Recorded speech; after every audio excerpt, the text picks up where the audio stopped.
everyone, welcome to the Captain Drone YouTube channel. My name is Steve and this would be the DJI Phantom 4 Pro. Now a few days ago I made this video. Look at your screen, that is the thumbnail of the video I made. And for those of you who watched it, it was very nostalgic because many of you grew up with the Phantom. It didn't matter if you had a Phantom 1, 2, 3, or 4. And for others, it was a surprise to them that DJI had actually made such a thing called a Phantom because to them, all they know is the Mavic and the Mini because that is the world they've grown up in. And for all of you who found the video nostalgic, you wanted more. So about 4 or 5 years ago, I made a video about the quick history of the Phantom line of drones and why there's no Phantom 5 today. And when I watched that old video, it's still relevant today. So for that reason, I'm going to play it now and you can watch it. If you've already seen it before, just click off the channel. But if you haven't seen it, stay tuned because it's pretty interesting. Check it out.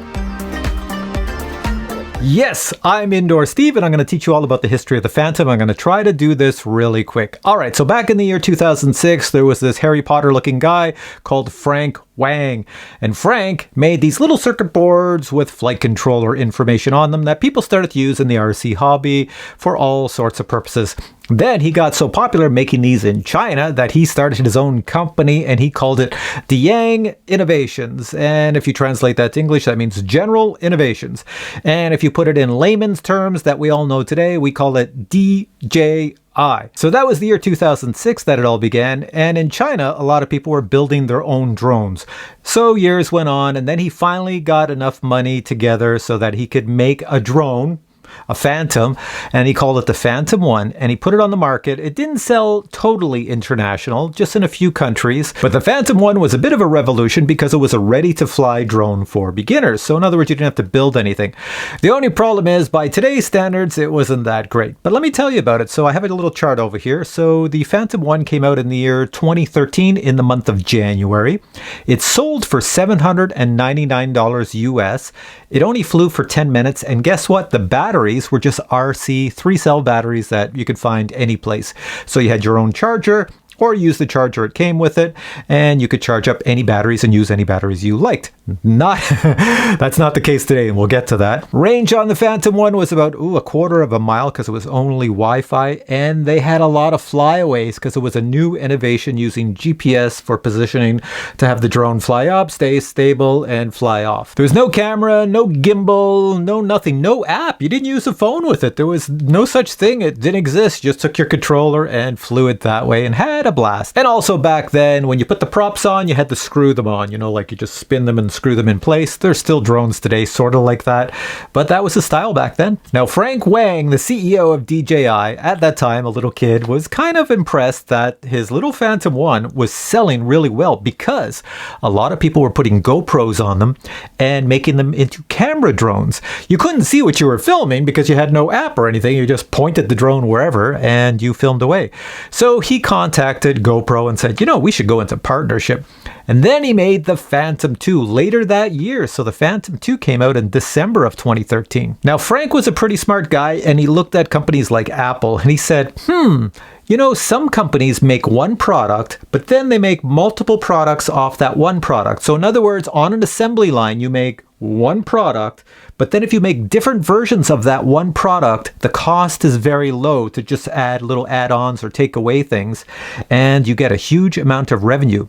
So he realized that with the Phantom 2. So when the Phantom 2 came out, there were many models. First off, you had the basic Phantom 2 with no camera, and it sold for US $899. And he had a proprietary battery, so you had to use his battery. So he knew he was going to make more money by selling more batteries. And what else did it have? Oh, it had an app, but it had no camera or gimbal because he still wanted you to use GoPros. And he thought that was going to be the way of the future with GoPros joining in with DJI and then becoming, you know, like a solidified partnership. However, I'm going to jump ahead and tell you right now, GoPro kind of thought the drone and a camera thing was a niche market. It wasn't really what they wanted to get into. They wanted the action camera for surfboards, mountain bikes, all that other stuff, not for drones, because drones weren't that popular. So then Frank Wang said, well, we'll make the FC40. Now, a lot of you probably have never seen the FC40. I know I've never seen it in Canada, but it's been around in North America. It has a camera on it, a little 720p camera. The camera can only look straight forward. There's no gimbal or anything like that. It's basically a Phantom 2 with a camera, and it connects to the app. It was one of the first systems where you put an app on your phone and you could see what that camera saw on your phone while you flew. Now, since GoPro was not doing much for DJI, well, DJI then made the Phantom 2 Vision. You know, this is all around the same time that the Phantom 2 came out, just multiple models. They were just pumping them out one after another. So the Phantom 2 Vision had a camera on it, still no gimbal, just a lot of vibration dampening, and the camera could move all the way down or all the way forward, and once again, it came back to your app. And you could see these drones in the Phantom 2 were getting like 25 minutes flight time, so a lot of people were having a blast with them, and they were selling really well. And if I look over here, that Phantom 2 Vision sold for $999, and you know the range on these things, since they were still using Wi-Fi, it was getting better, but it was only, I'm looking down here, maybe half a mile if you were lucky. Then in 2014, DJI hit a home run with the Phantom 2 Vision Plus. If you look at my channel all the way back to some of the first videos, those are filmed with the Phantom 2 Vision Plus. So what was so great about the Vision Plus? Well, not the price, because it was $1,299 US, but it had a 2-axis gimbal. You know, unheard of, a 2-axis gimbal on a drone. Yep, so it was a 2-axis gimbal back then with a camera that shot at 1080p with an app that you got the image back. They even had in the app, they had this thing called Ground Station. Ground Station is sort of what we would call today waypoints, except Ground Station for DJI back then is you could take your map, pick different waypoints, different heights, send the drone off. The drone is no longer connected to your controller because it's out of range. There wasn't much range on the old Phantom 2. It would go way out of range and just fly the path as long as there was battery power, and then come all the way back home. And then you would review the video and go, oh my God, that's so cool. Because you couldn't see it on your screen or your phone or whatever because it was out of range. But it was really awesome. Of course, you know, the FAA didn't like that, so Ground Station had to go. Now, by the year 2015, DJI fully gave up on GoPro and said, go your own way. And it's a good thing, because they came out with the Phantom 3 Pro, which was the most popular drone they ever made. The Phantom 3 Pro, everybody wanted it. It had a 4K camera, 3-axis gimbal, Lightbridge technology. Today we use OcuSync to communicate, but back then it was Lightbridge, which was a very expensive technology, but it was in this drone. Still only had 25 minutes flight time, and they added geofencing. You know, when the drone is smarter than you and tells you, I can't take off here because you're near an airport? They started to put that in back then, and people didn't mind it back then. Nowadays, everybody hates it, but back then, people didn't mind it. They were good with it. Now, like the Phantom 2, Frank Wang said, I'm going to take that Phantom 3 Pro and make multiple models and sell them at different price points so that I can reach everybody within their price spectrum. So you had the Phantom 3 Pro, which had the 4K camera and the Lightbridge. Then the next one down was the Phantom 3 Advanced. All they did was they took out the 4K camera and put in a 2.7K camera, but left the Lightbridge. Then you had the Phantom 3 Standard. They took out the Lightbridge and they took out the 4K camera, so you had Wi-Fi and 2.7K. You see where I'm going with this? Then later on, in another year past that, they made a 4K version, back with the 4K camera, but only with Wi-Fi. So then the world thought, how is DJI going to top the Phantom 3 Pro? How can they top that? Well, in 2016, looking at my chart here, it was a crazy year for DJI because they came out with the Phantom 4, but they came out with that in March. Now, the Phantom 4 was a giant upgrade over the Phantom 3 Pro in many ways, except for the camera. The camera was basically the same camera as on the Phantom 3 Pro, but they added active track. The drone could follow you. That was unheard of. That was the first time you had a DJI drone following you.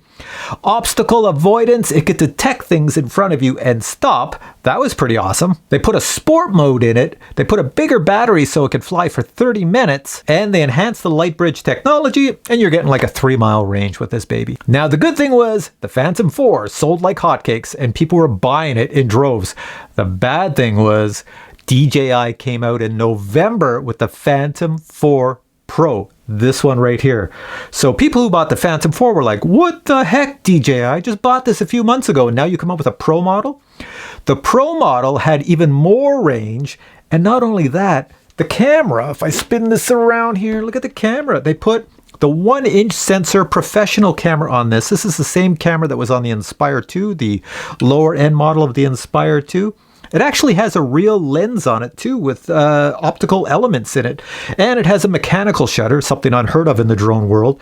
And it has a manual control aperture. All of this on a 20 megapixel, 1-inch camera sensor. So pretty amazing for the year 2016. And they did something everybody wanted in the hobby. They said, hey, we don't want to use our phones and tablets anymore. We want something great for outdoors. So they made a model with an integrated screen, and they called it the Phantom 4 Pro Plus.